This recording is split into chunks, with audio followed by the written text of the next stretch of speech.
Les dirigeants algériens sont plus que jamais dans le collimateur des autorités françaises. Les autorités françaises ont diligenté des enquêtes approfondies sur les patrimoines immobiliers et financiers des dirigeants algériens ou leurs familles sur le territoire français. À la suite d'instructions fermes communiquées par le cabinet du ministre français de l'Intérieur Bruno Retailleau, c'est une première, ça c'est inédit. Ça fait des années que les opposants algériens dénoncent les biens mal acquis des dirigeants algériens en France, leur fortune en France. C'est aussi la première fois que les parents, je dis bien des parents à des dirigeants algériens établis en France, sont sanctionnés directement par les autorités françaises en bloquant leur titre de séjour. Il y a des parents qui ont été parlant à certains dirigeants algériens. La carte de séjour, dont le titre de séjour, notamment le titre de séjour de 10 ans, ont été bloqués, ont été momentanément bloqués, provisoirement bloqués. La carte de séjour n'est pas délivrée. On ne leur a pas dit non, mais on ne leur a pas donné la carte de séjour. Et il est éventuel, parmi les réflexions qui sont en cours au plus haut sommet de l'État français, c'est une première, c'est historique, et de procéder éventuellement à des sanctions contre les patrimoines et les actifs financiers immobiliers des dirigeants algériens. Les dirigeants algériens sont plus que jamais dans le collimateur des autorités françaises. Les dirigeants algériens sont plus que jamais dans le viseur de l'État français. Nous avons pu confirmer au cours de nos investigations fait Algérie Part que les autorités françaises ont diligenté des enquêtes approfondies sur les patrimoines immobiliers et financiers détenus par des dirigeants algériens ou leurs familles sur le territoire français. Je dis bien des enquêtes approfondies ordonnées par les services du ministère de l'Intérieur français ont été mises en place, des enquêtes ont été mises en place à la suite d'instructions fermes communiqué par le cabinet du ministre français de l'Intérieur Bruno Retailleau pour que les services de sécurité et l'ensemble des services de renseignement qui relèvent du ministère de l'Intérieur français, et bien sûr la DGSI, la Direction Générale de la Sécurité Intérieure, mais au sein de la police française, on en a déjà parlé, il y a au moins deux services de renseignement, voire 3 services de renseignement différents, au niveau des renseignements territoriaux par exemple. Des instructions fermes ont été communiquées à ces services de renseignement pour diligenter des enquêtes précises et approfondies afin d'aboutir à l'identification des patrimoines, des actifs regroupant ou englobant les actifs immobiliers et financiers des dirigeants algériens. Parmi la riposte graduée, depuis pratiquement 24 heures, Bruno Retailleau, le ministre français de l'Intérieur, a pris la parole pour parler d'une riposte graduée dans la crise algéro-française, dans ce bras de fer entre l'Algérie et la France.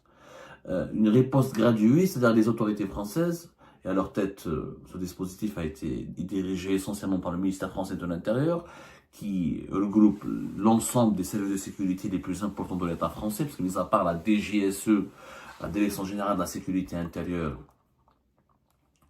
la Direction Générale de la Sécurité Extérieure qui relève du ministère des Armées, tous les autres services de renseignement relèvent du ministère de l'Intérieur en France. On en a déjà parlé sur les différentes notes des services secrets français qui ont été révélées, qui ont fuité dans les colonnes de la presse française concernant l'Algérie. Vous pouvez revoir nos émissions pour avoir une idée très précise de cette architecture des services de renseignement qui relève du ministère de l'Intérieur. En France, le ministère de l'Intérieur, c'est un ministère extrêmement puissant.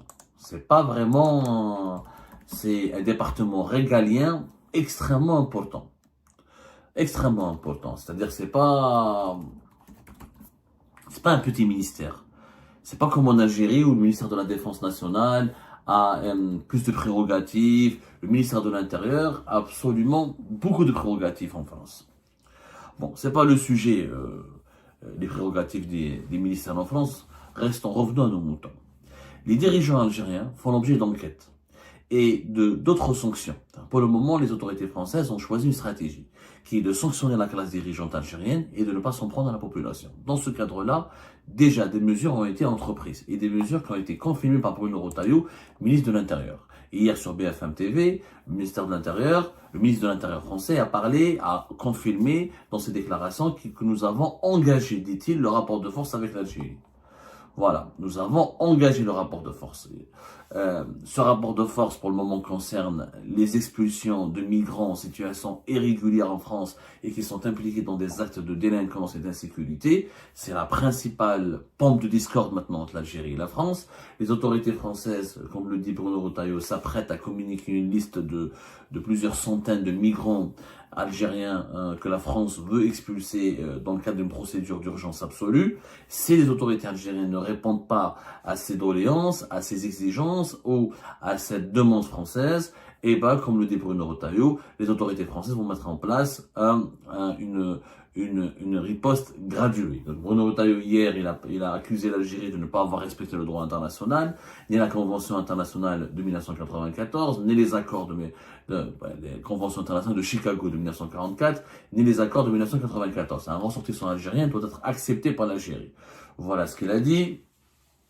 Donc il a parlé d'une liste de plusieurs centaines de personnes dont il est établi qu'ils sont algériens et qui sont dangereux. Ça sera l'épreuve de vérité, dit-il, sans quoi, selon lui, il ne s'interdit rien. Une réponse graduée sera mise en place dès la remise en cause du déplacement sans visa pour les diplomates à celle de l'accord de 1968. Donc il y aura l'accord de 2007 et de 2013 qui permet aux diplomates algériens de venir en France et de séjourner ces territoires français 3 mois sur une période de 6 mois. Il sera remis sur les deux accords.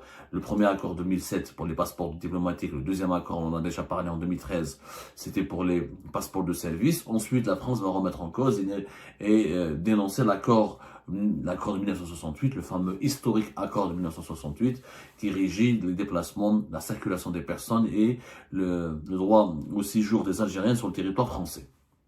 Mais, donc, monsieur Bruno Retailleau parle de sanctions contre Algérie, contre Algérie Friri, c'est-à-dire mis en place énormément de promesses et de mesures. Sauf que il a confirmé que d'ores et déjà, je dis bien que d'ores et déjà, des sanctions ont été prises contre les dirigeants algériens, parmi lesquels les refoulements récents de certaines personnalités algériennes qui sont venues en France, qui ont voulu entrer sur le territoire français avec un passeport diplomatique, comme le cas de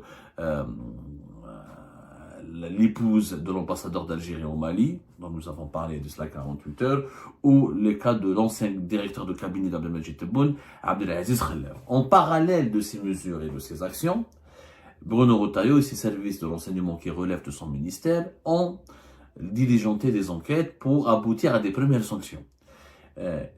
D'abord, identifier le patrimoine de ces dirigeants algériens, classer et rédiger des notes sur ces patrimoines, enquêter sur les financements de ces patrimoines immobiliers et financiers, ça veut dire des comptes bancaires ouverts dans les banques françaises, ou des appartements, ou des achats, des acquisitions immobilières effectuées sur le sol français, sur le territoire français, à travers des montages financiers comme les SCI, les sociétés civiles immobilières.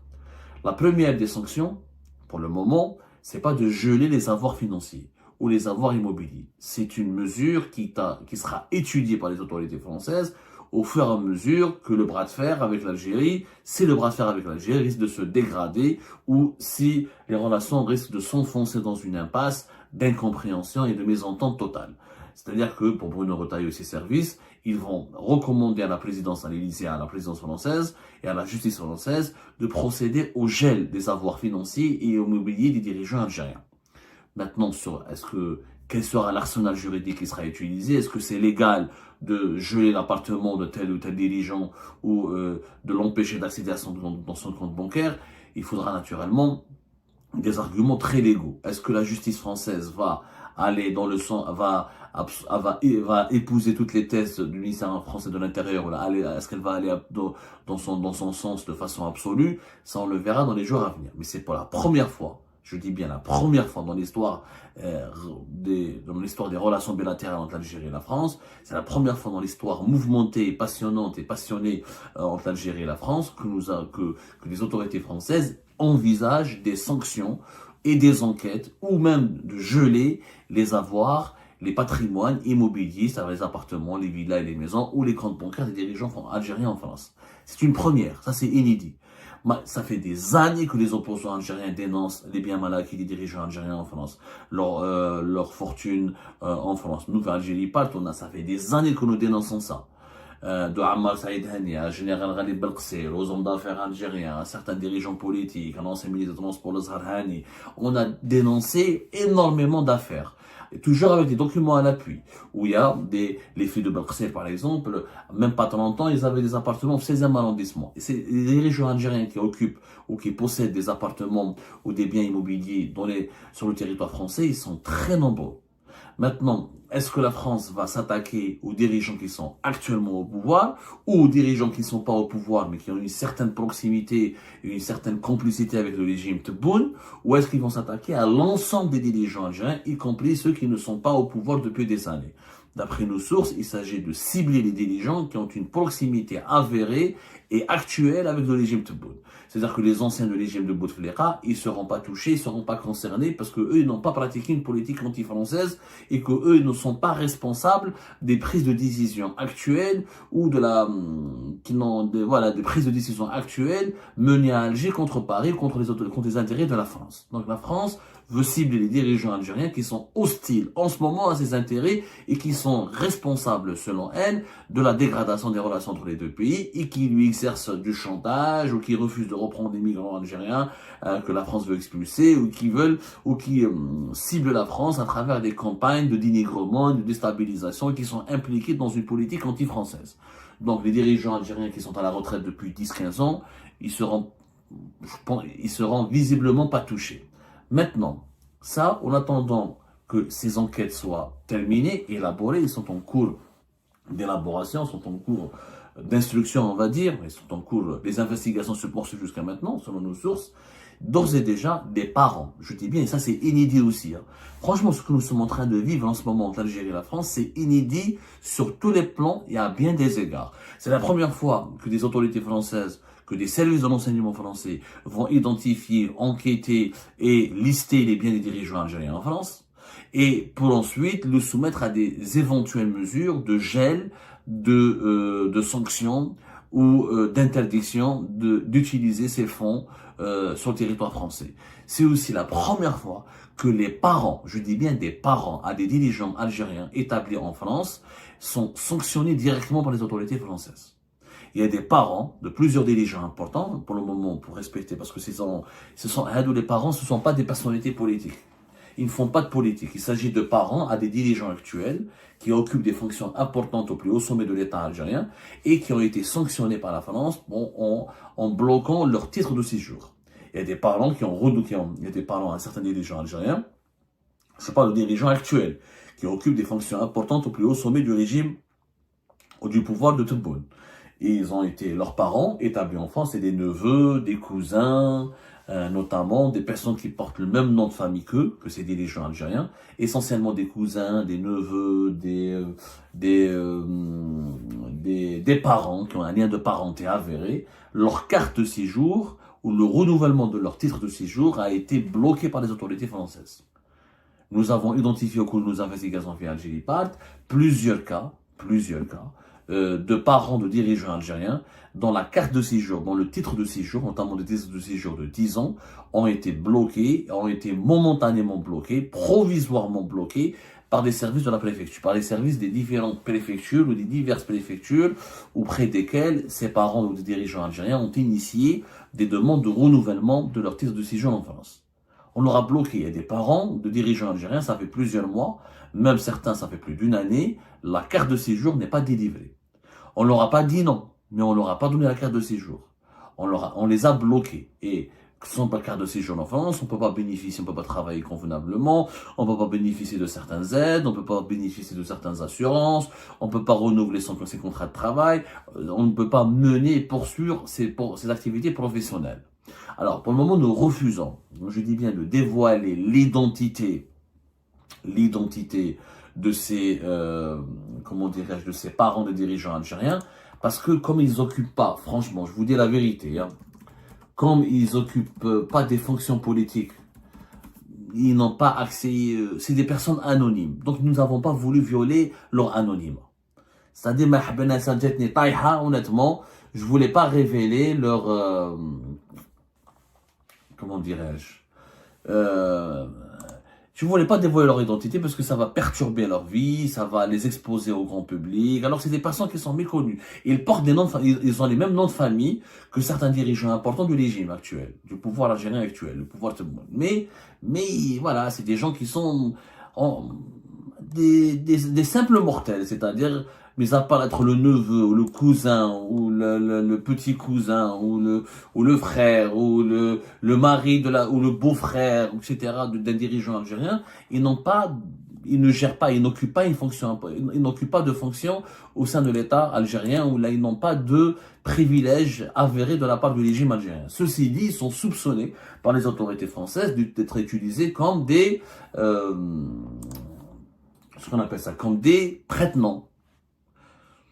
Souvent, les dirigeants algériens en France utilisent des prête-noms. Ça peut être leur beau-frère, leur beau-fils, ça peut être leur cousin, ça peut être un autre parent, ça peut être des amis d'enfance pour acheter des appartements, pour procéder à des acquisitions immobilières, pour ouvrir des comptes bancaires, pour ouvrir des commerces, pour faire des investissements en France et fructifier leur fortune acquise en Algérie, transférée illégalement vers la France. Mais d'autres, ils sont même pas utilisés comme des prête-noms, mais comme ils sont les parents des dirigeants algériens, eh ben la France a décidé de les surveiller. Les autorités françaises ont décidé de les surveiller de près et de bloquer momentanément le renouvellement de leur titre de séjour pour envoyer un message de fermeté, un message de sévérité, un message direct.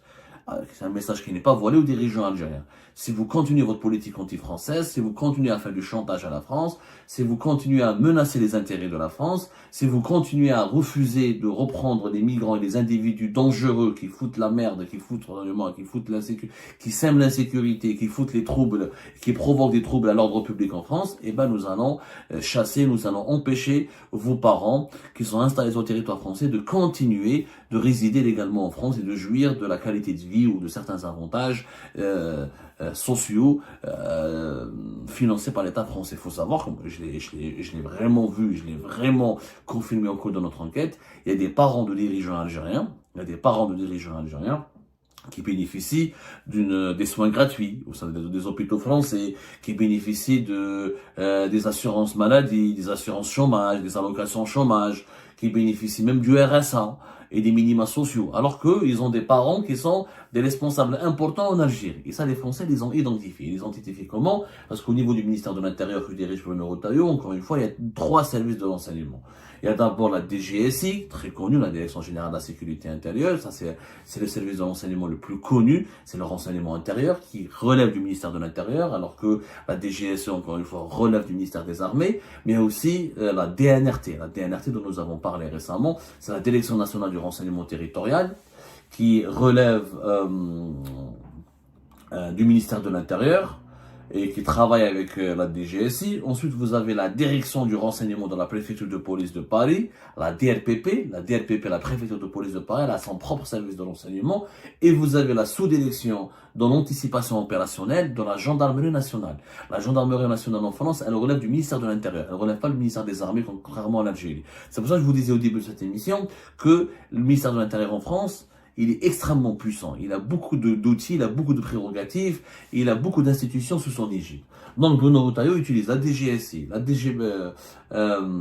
DNRT, qui est un service de renseignement de la police, le service de renseignement de la préfecture de police de Paris et le service de renseignement de la gendarmerie nationale. 4 services pour travailler sur cette question, sur la crise. Les 4 services sont mobilisés sur les problèmes actuels de la crise entre l'Algérie et la France et sur les actions menées par les actions de déstabilisation qui sont attribuées ou qui sont imputées par les autorités françaises aux autorités algériennes. Et ce sont ces 4 services de renseignement qui sont aussi mobilisés dans les vastes enquêtes menées sur les fortunes et les patrimoines immobiliers des dirigeants algériens en France et sur les parents, sur le nombre de parents, les liens de parenté, les liens familiaux tissés par les dirigeants algériens avec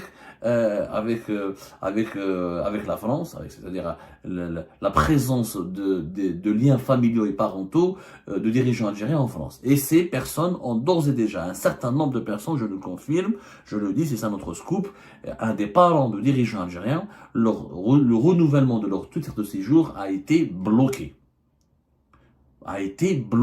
provisoirement bloqué en attendant de voir comment la crise avec l'Algérie va évoluer. Et les enquêtes menées sur les patrimoines financiers immobiliers des dirigeants algériens sont toujours en cours.